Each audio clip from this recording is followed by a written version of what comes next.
it being small group kickoff night, it would make a lot of sense for us to want to promote small groups and tell you about how great small groups are. So we're going to do that. But we're going to do it in a way that is way better than me just telling you about that because, no, that's going to have to go down some other way.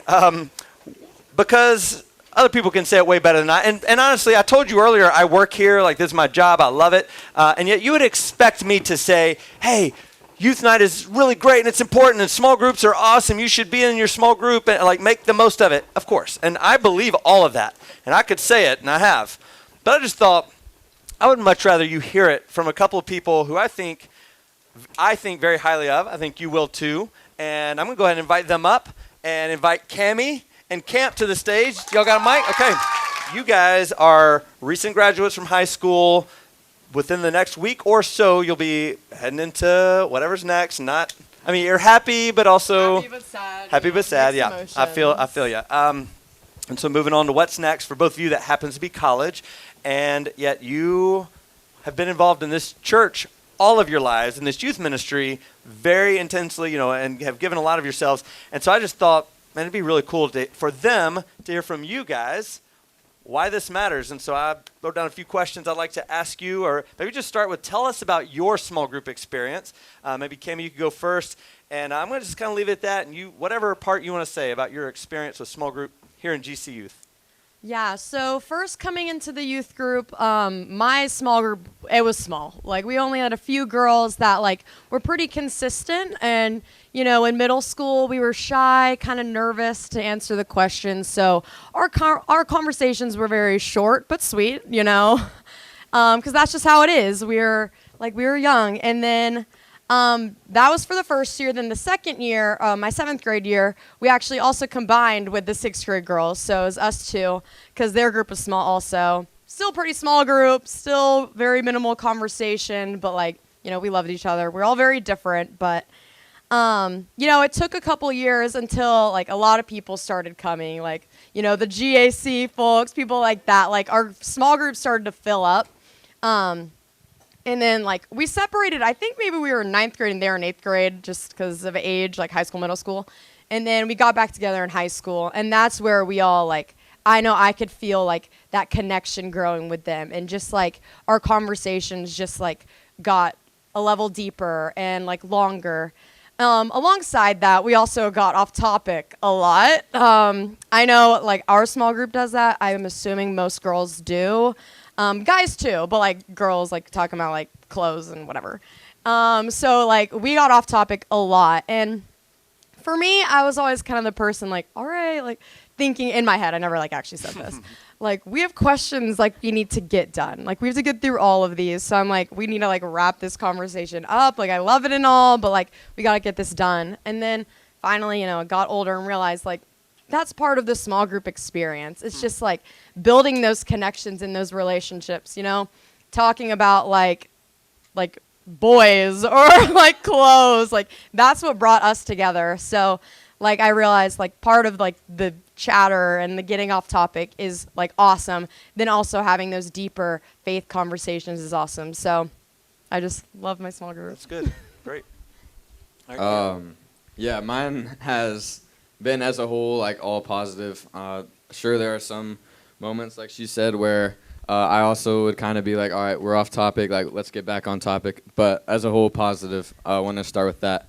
I also want to say that I've had 6 small group leaders throughout my youth group career, I guess, and part of that is some people got married, some people moved, and then we also combined with the grade younger than me. I can't remember what grade that was.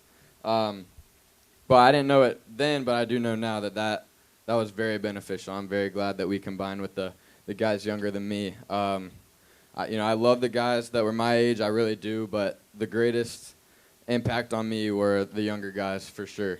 And I would say that I found my lifelong friends through this. I hope that all y'all are able to make friends through small groups as well. This is a great place to meet, but what's been really cool for me, and I know it's been a huge blessing, but it's been cool to hang out outside of church as well. I think that's also really cool.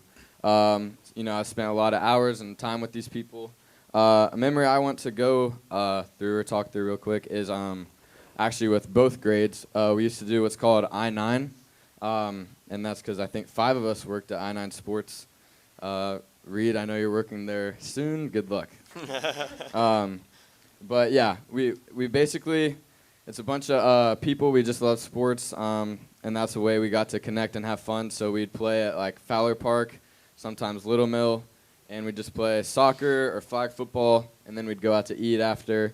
And that's where I really first started to feel like, you know, this is my small group, but like these are like my friends. These are my guys. Like, so I really got to experience that as well. Cool.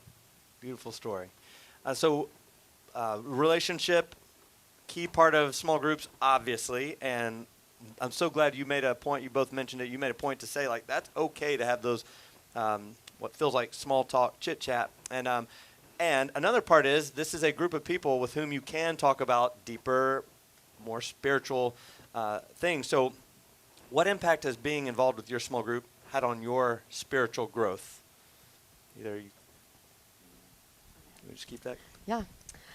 So really just like being able to have a weekly time and place to meet with a group of people your age, and then also like amazing adults that are there like to love you, to listen to you, to care for you.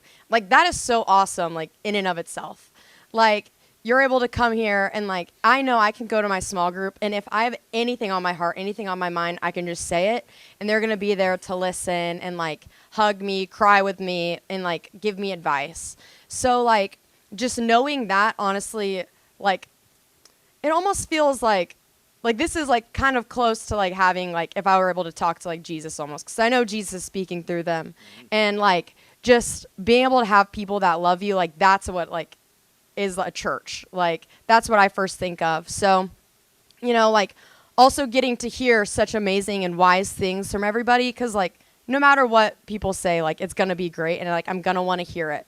So I've learned so much from my small group. Like I would not be where I am without it, just because I wouldn't know as much. That like just like that, like just my growth from 6th grade to 12th grade, like a lot of it came from small group and just hearing everything.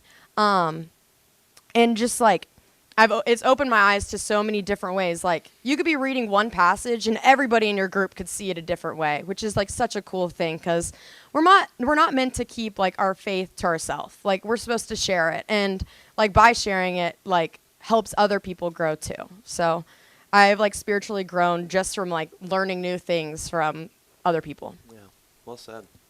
Yeah.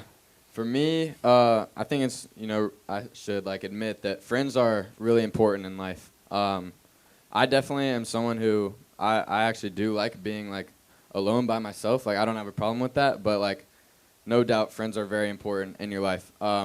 So I think what's really cool about small groups is that it's really cool when your friends all have a belief and faith in Jesus. Like that is huge, because that's something like that y'all can always go back to.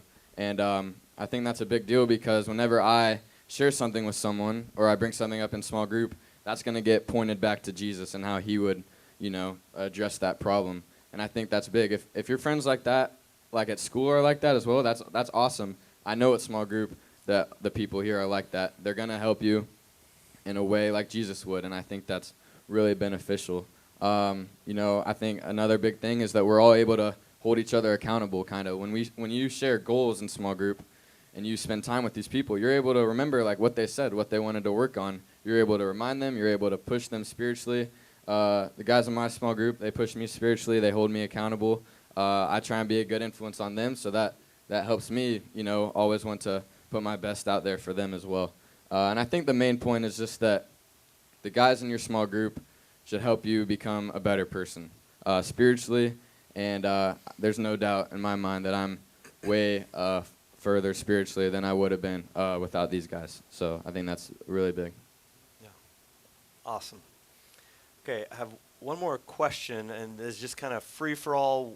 Any words of wisdom and encouragement, and Cammie, will come to you first, that you would like to give to the youth here about being involved with their group. Now, before you answer that, if you when you come to youth night, this is how it's designed. Like we just put you in a small group. You don't have to do any effort other than just showing up to be in a small group. What they're describing, what they're about to say, I think, is another layer. It's not just showing up physically. There's something more. Now, physically, you got to be here for this to happen, but there's something more about the intentionality, so I don't want to steal any more thunder. Maybe I did. But I just want you to know, you're going to be in a small group here one way or the other. How do you make the most of it is what I want you to hear from them. Okay.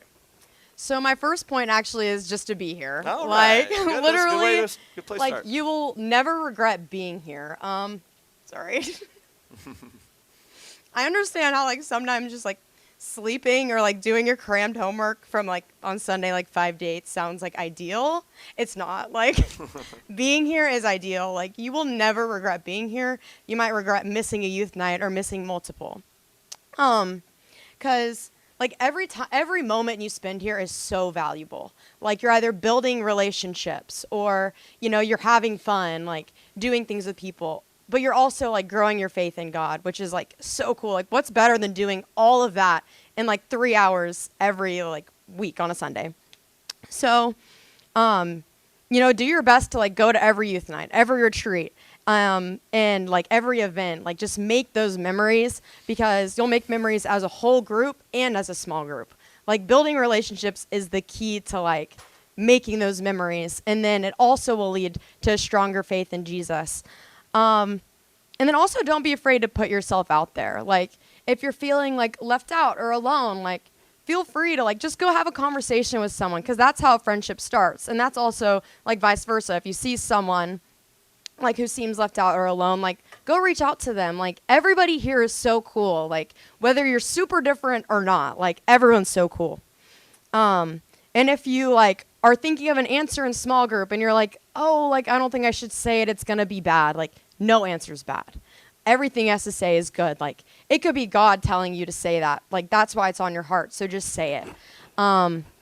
If you want to like get more involved or take a higher leadership role, like do it. Like that is such a cool thing to be able to have a place like this with peers to where you can lead and like grow those core values. Because like you only have 7 years in the youth group, so like make the most of it. I would like do anything to go back to 6th grade just to do it all over again. Like take in every moment. And then also get to know everybody in your small group. Like no matter who they are, get to know them. Be invested in their lives because you're there for them and they're there for you. So you have to like make sure you're building a good foundation for that because that's where groups grow. Like, there's going to be drama. There's going to be things going on. That's how life is. But like always know where your heart is and it's like to love one another. So like, it starts with you and that's how you can see things like changing and happening. So just make the most of every memory and every moment because that's what will lead to memories and that's what will lead to like growth and yeah. Beautiful. Camper, how about you? Yeah, when I was thinking of what advice to say, it all comes down to making the most of it, and I'll explain what that looks like. First of all, though, I remember sitting like where you guys are, listening to people talk about small groups, and talking about how they were able to like connect so deeply with each other and share like, all this information with each other, and I really wanted that all the way from 6th grade, and I mean, I don't know what stage y'all small groups are at, if y'all trust each other that much yet, but like you will get there. So like don't be discouraged because that was something I kind of wished I had, but like I honestly wouldn't say we got there until like last fall retreat, I would say. And so you will get there. So don't be discouraged by that. And yeah, just to make the most of it, I think the biggest thing is you get out what you put in. If all of y'all want to have that trusting relationship, like y'all got to put that effort in. And that's what you will get out. And, it's a group thing. So, like, it can't just be one of you. You guys all have to work together in that way. I think, that doesn't mean to not have fun, to take, like, small group too seriously. But that time is important, to, say serious answers and to connect spiritually because you don't get to do that many other places. But, yeah, you can look at our group. You can look at the oldest girls group, like, these are groups that, care so deeply for each other because we put a lot of effort in. And, now I feel like a good scale of, like, how good of friends you are is, like, if they'll be in your wedding and all these guys will be in my wedding. I won't have to pick which one's my best man because that'll be my brother, but Like, Whoa. Big announcement there. no, but all that to say, like, you never know, like, what relationships will build and how that will start, because you new sixth graders, you have no idea what y'all will, what it will be like if you'll be going to each other's houses in the summer over and over again. Like, you never know. So just continue to put that effort in, build those relationships, and yeah, good things will come from it. God will work through that. Such powerful words. Let me say, we're about to do small groups in just a moment, and that's a good place to go after we talk about small groups. Let me tell you about a couple other things that you are welcome to consider getting involved in here as well. Middle schoolers, this is something for you to look forward to. We need to do more stuff for middle school as well, of course, more Nerf nights. But these are two opportunities. High schoolers, I want you to tune in for a minute because there's something to be said for, first of all, you're more accessible. You can drive a little bit more, a little more freedom with your schedule, maybe. That if you ever want to start a Bible study or a group of some kind, Bible study is a good thing to do, but that would be something we highly encourage. And if we can offer any support for you in that, especially coming off of discipleship groups over the summer, please let us know how we can support you with ideas, suggestions, where do we study in the Bible and all those things, or Bible, we need Bibles or whatever. We can help. There is a group of high schoolers. Actually, I think several Bible studies are starting. I wanted to tell you that if you ever have a Bible study you're wanting to invite people to, just start inviting. Everyone's welcome. You might have one that you just want it to be a very close group of friends, and that's okay. It's okay to be a closed group because you want to grow in that small, confidential way. That's totally fine. If you also want to be one where everybody's invited, let us know and we'll put the word out. So, for example, here's one right now. There's a group of high schoolers who are going to start a Bible study, kind of keep the energy from the summer, the discipleship group leaders, keep that going, but they're opening up to any high schooler. Shepherd said he'll be the point person if you want to, he can give you information if you want details about how that's going to, like the timing and all that stuff, then talk to Shepherd. But there may be others going on that you don't have to run it past us. You can just start it. And if you want to get the word out, that's great. The other thing is our youth team, our high schoolers are invited to be a part of the youth team that meets up here weekly, and we help plan and get feedback and some involvement and ownership and even serving opportunities, leadership opportunities coming out of that. If that is something you'd be interested in learning more about as a high schooler, talk to Ben or me. All right, that's a lot of information. I just thought I'd make the plug while we're talking about, because both of these guys have been a part of Bible studies and youth team and other things in addition to small groups. So you just never know what God is going to use this to spread your, blow your mind with the relationships and the ways your life intersects with people. And so just be open to that. And so let me pray a blessing over this time, and then we'll send you all to small groups. Our Father in heaven, thank you that we get to have these relationships, and I pray a blessing over these small groups as they meet. I pray over the small group leaders that they would love well, that they would have patience, and that they would lead with service and humility, but also joy and excitement about what you've called them into doing. And I pray for these guys to take what they've heard here, this wisdom, to heart and make the most of it and be in the moment and make these years count, these times count, and keep working in us through your Holy Spirit in ways to make us the people you designed us to be. In Jesus' name, amen.